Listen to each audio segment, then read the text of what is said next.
সোমালিয়ায় জাহাজে দস্যুতার কাজ কিভাবে করা হয়, কারা করে এই কাজ, কোত্থেকে এত সাহস পায় তারা, কিভাবেই বা এত বড় বড় জাহাজগুলোকে জিম্মি করে সবকিছু নিজেদের নিয়ন্ত্রণে নেয় এসব দস্যুরা। মূলত এর পেছনে রয়েছে সিনেমা কিংবা ওটিটির থ্রিলিং সিরিজগুলোকে হার মানিয়ে দেয় এক কাহিনী। দেশে দেশে বিভিন্ন কোম্পানি যেমন শেয়ার ছেড়ে পুঁজিবাজার থেকে টাকা তোলে, সেরকমই সোমালিয়ায় আছে জলদস্যু শেয়ার বাজার। 72টির বেশি গ্রুপ এই বাজারের সদস্য। এগুলোকে বলা হয় সামুদ্রিক কোম্পানি। আক্রমণ করা হবে এমন সম্ভাব্য জাহাজে অভিযানের জন্য তারা বিনিয়োগ করে। অভিযানের খরচের পাশাপাশি যোগান দিতেও শেয়ার কেনে। সে টাকায় কেনা হয় AK-47 রাইফেল বা রকেট চালিত গ্রেনেড সহ শক্তিশালী সব।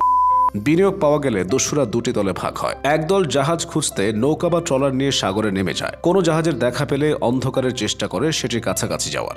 ছুটতে ছুটতে উঠে যায় ডেকে, জাহাজকে নিয়ে যায় উপকূলে। জাহাজটি উপকূলে এলে মাঝে নামে আরেকটি দল। মুক্তিপণ পাওয়ার আগ পর্যন্ত পাহাড়ের ভার থাকে তাদের উপর। আসে ব্যবসায়ীরাও, জিম্মিদের খাওয়ানো সহ যাবতীয় খরচ তাদের। মুক্তিপণের অর্থ এলে উচ্চ মূল্যের সুদ সহ অর্থ ফেরত পাওয়া যায়। দস্যুরা জাহাজের নথি ঘেঁটে মালিকের তথ্য সংগ্রহ করে। এরপর একজন মধ্যস্থতাকারীর মাধ্যমে যোগাযোগ করে তার সঙ্গে। সেই মধ্যস্থতাকারী হয় তাদের বিশ্বস্ত কেউ, সম্ভব হলে পরিবারের কোনো সদস্য। সব জাহাজের বীমা করা থাকে। মালিক পক্ষ তখন অপহরণ ও মুক্তিপণের বিষয়টি জানায় বীমা কোম্পানিকে। সেই কোম্পানির প্রতিনিধিরা কথা বলে জলদস্যুদের মধ্যস্থতাকারীদের সঙ্গে। রীতিমতো লিখিত চুক্তি হয় টাকার অঙ্ক নিয়ে। আর সেই অর্থ পৌঁছে দিতে নিরাপত্তা কোম্পানির সঙ্গে হয় আলাদা চুক্তি। $50 বা $100 নোটে পরিশোধ করতে হয় মুক্তিপণ। নোট আসল কিনা সেটি যাচাই করার পরই মুক্তি পায় নাবিকরা। ছেড়ে দেওয়া হয় জাহাজ। এরপর শুরু হয় মুক্তিপণ ভাগাভাগি। যারা ডিঙি নৌকা নিয়ে সাগরে ছিল তাদের এক একজন পায় $30,000 থেকে $75,000। বন্দুক বা জাহাজে ওঠার মই নিয়ে যারা জাহাজে ওঠার পথ করে দেয় তারা পায় আরো $10,000 বেশি। জিম্মি করা জাহাজ পাহারার দায়িত্বে থাকা প্রতিজন পায় $15,000। প্রাপ্ত মুক্তিপণের 30% নেয় বিনিয়োগকারীরা।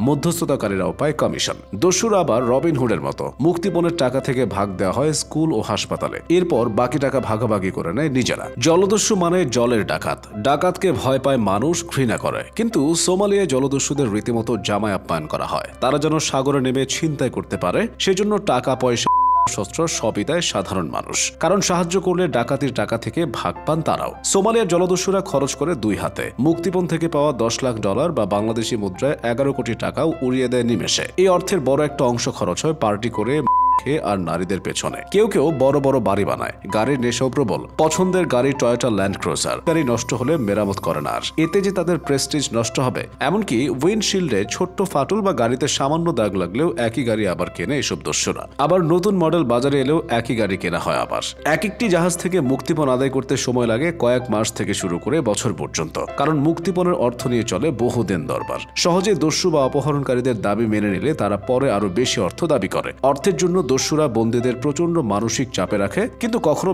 ফেলে না। কারণ এসব বন্দীরাই তাদের মূল অবলম্বন। তারা বেঁচে থাকলেই আসবে টাকা। জাহাজ আর জাহাজের পণ্যের তো বীমা করাই থাকে। অর্থাৎ এই খেলায় মূল্যবান শুধু মানুষের জীবন, আর সবই মূল্যহীন। সোমালিয়ায় জলদস্যুতা শুরু 90 দশক থেকে। আজ যারা জলদস্যু, একসময় তারা ছিল সাধারণ জেলে। কিন্তু একসময় বিদেশি বড় বড় ট্রলার তাদের জলসীমায় এসে মাছ শিকার আরম্ভ করে। স্থানীয় জেলেরা কিছু আর পেত না। সে সময় দেশটিতে চরম রাজনৈতিক অচলাবস্থা চলে। কার্যকর সরকার বলতে ছিল না কিছুই। ফলে জেলেরা কোথাও যে জানাবে সেই সুযোগও ছিল না। এর মধ্যে একদিন উল্টো ব্যাপক হয় তাদের উপর। এরপরেই হিংসাত্মক হয়ে ওঠে তারা।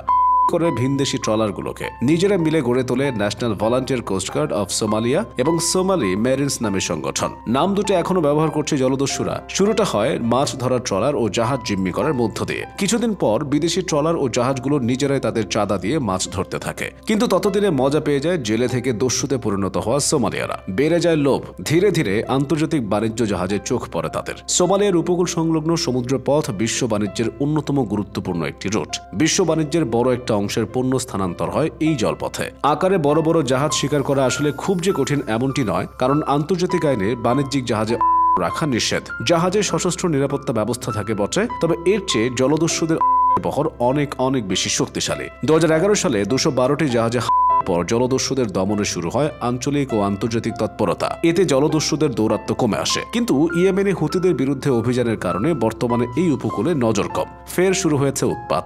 2022 সালে 41 নাবিক ও ক্রুকে জিম্মি করেছিল জলদস্যুরা। 2023-এ এই সংখ্যাটি বেড়ে হয় 73।